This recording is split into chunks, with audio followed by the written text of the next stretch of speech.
Dr. Avantika, consultant at Oasis Fertility Vakat.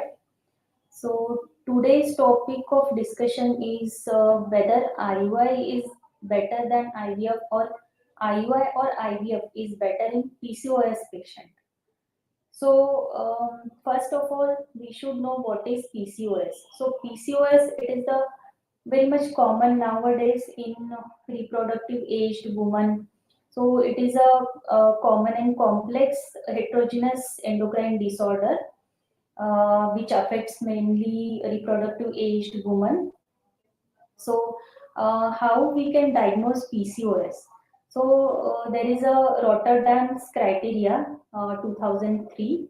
In that, presence of any of the two factors out of three should be present to diagnose a patient as PCOS. So which are those factors? So number one is menstrual irregularities.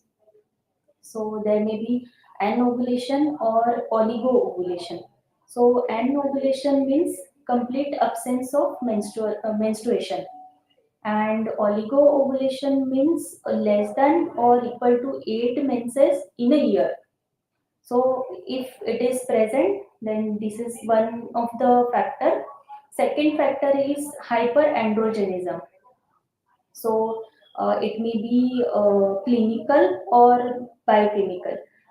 Means if we do blood test for androgens, if these are raised, or clinically we can observe through hirsutism, which is abnormal hair growth on the face, body. Again, androgenic alopecia. So these are the indicators of hyperandrogenism. So this is the second factor. Third one is PCOM, that is polycystic ovarian morphology on ultrasound. So if on ultrasound, if ovaries are more than 10 cubic ml, and if the AFCs, antral follicle count in each ovary is more than 12, so if it is present on ultrasound, so this is the third factor. So any three of these criteria, if it is present, then the patient, we can label patient is having PCOS. So if menstrual irregularities with hyperandrogenism is present, or menstrual irregularities with PCO morphology on ultrasound, or hyperandrogenism or PCO morphology on ultrasound, so any of the combination, so any two factor must be present to diagnose patient as PCOS. Now, so what is the cause of subfertility in PCOS? So anovulation, it is the first and foremost cause of infertility in these patients. So there is absence of ovulation. Only the cystic follicles we can see on ultrasound. Any of the follicles don't become dominant, and there will not be any ovulation. So this is the first and foremost cause of infertility or subfertility in these patients. Then effects on oocyte quality and development. So because of hormonal changes in PCO patients, so the oocyte quality gets affected. Then again, ovarian hyperandrogenism and hyperinsulinemia. These causes premature granulosa cell luteinization. So it is one of the cause of anovulation, and there is disruption of intrafollicular environment, which alters the granulosa cell oocyte interaction and impairs the cytoplasmic and nuclear maturation of the oocyte. So oocyte quality also gets affected. So these are the causes of subfertility in PCO patient. So how we can manage these patients, how we can proceed? So first and foremost, do baseline investigations. In that, as we have discussed Rotterdam criteria, so if the patient fits in that, then we can diagnose the patient as PCO. Then BMI should be calculated, BP should be checked, glycemic status of the patient can be judged from oral glucose tolerance test and HbA1c. Then routine preconception assessment should be done. assessment of rubella immunity in the patient, infection screen should be done, then advice regarding fertility and supplementation should be provided. Then additional investigations include semen analysis. We are not treating only the woman. We should also see male factors. So semen analysis should be done. Then tubal patency assessment should be done before going for any treatment. Then we can advise the patient for healthy lifestyle, healthy diet, and regular physical exercise to limit the adverse impact of PCO on fertility. Then, so how we can proceed patient with PCO, how we can treat these patients. So management include, first of all, diagnosis. Once we have diagnosed, before going for fertility treatment, optimize preconception health and lifestyle. So lifestyle modification is very much important in these patients. We should advise lifestyle and diet modification should be there. So this is very much important in these patients. Even 2 to 5% of the reduction in weight results in significant improvement in metabolic and reproductive function of the patient. So slight weight loss is also gives better results.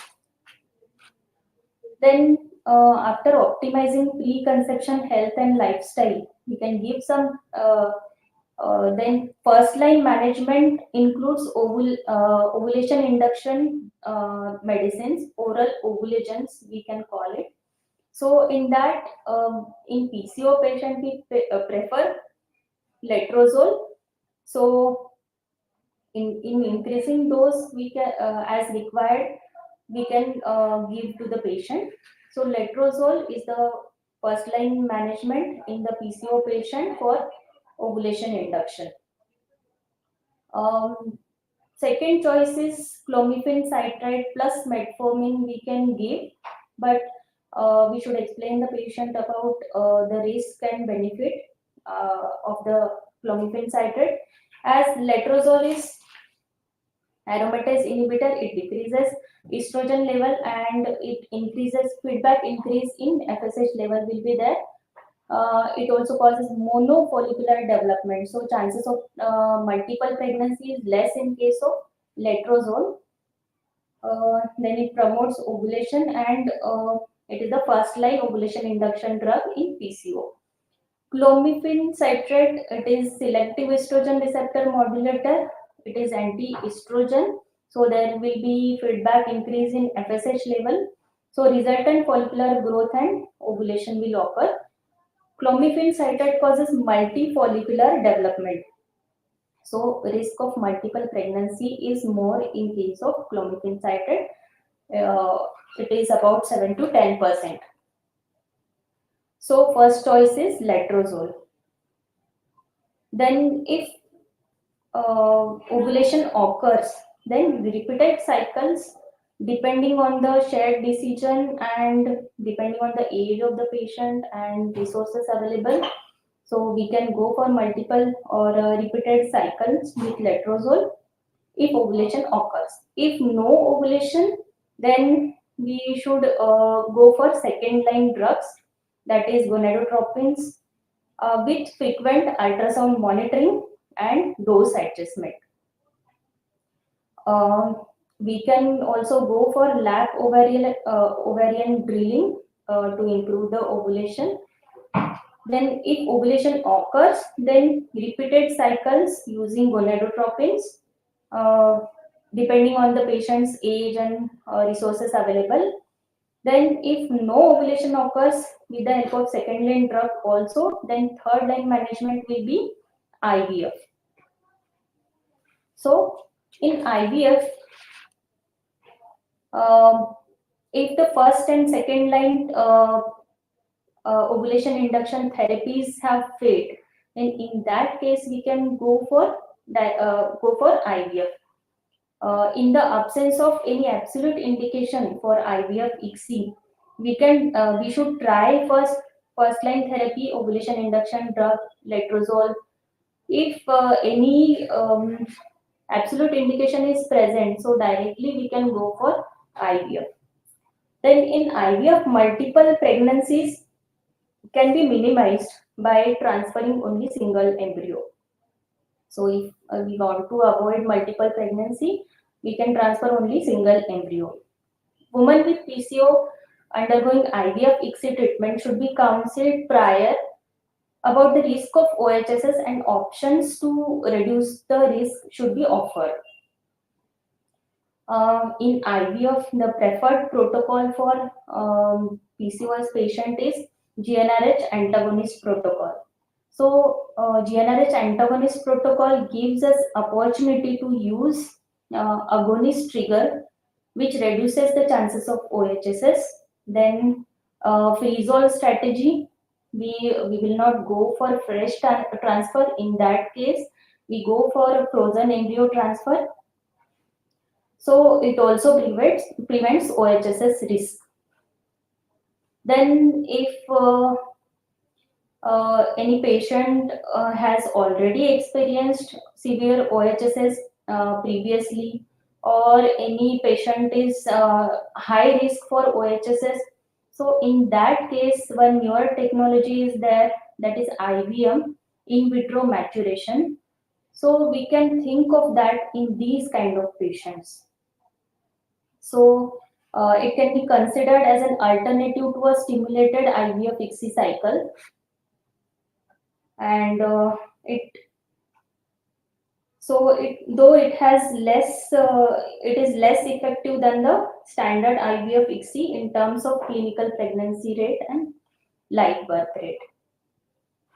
Then, if so, what are the risk factor for OHSS?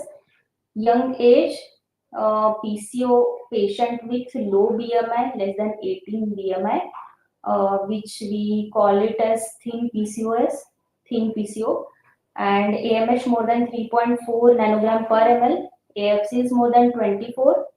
Post stimulation, if the estrogen level is more than 3,500 picogram per ml, or oocytes retrieved is more than 24 in number.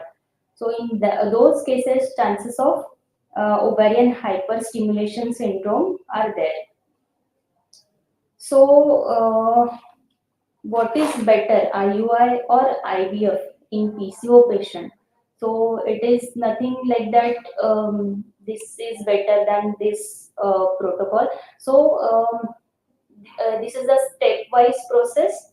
If a patient with PCO, if she is having absolute indication for IVF, like bilateral tubal blockage, so in that case there is no choice. We have to go for IVF directly.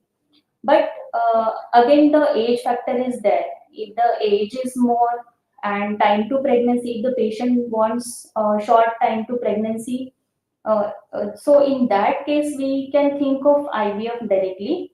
But if the age is less and no other absolute indication for IVF, the first line therapy is oral ovulations, that is ovulation induction with letrozole. Then if ovulation occurs, repeated cycle we can do. And the second line, if no ovulation occurs, second line is gonadotropins with ultrasound monitoring, using gonadotropin for ovulation induction, and frequent ultrasound monitoring should be there. And if with these also no ovulation occurs, then we can go for IVF. So I hope you have understood about this concept. If any queries, please let me know.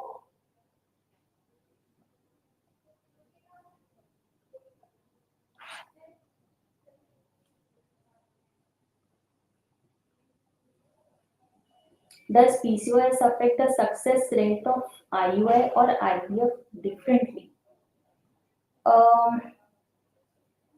There is a slight effect on oocyte quality in PCO. As we have seen already, there is hyperandrogenism. So in that case, If the patient has advice, preconception advice, we should give to modify their lifestyle, health, diet modification should be done. So that will reduce the hyperandrogenism, and it will help us in giving better result in IUI and IVF by improving the oocyte quality. If IUI doesn't work, how many cycles should I attempt before considering IVF? Okay. At least 3 to 4 cycles if everything is normal, if ovulation is happening, then we can go for 3 to 4 cycles of IUI at least, and then we can attempt for IVF.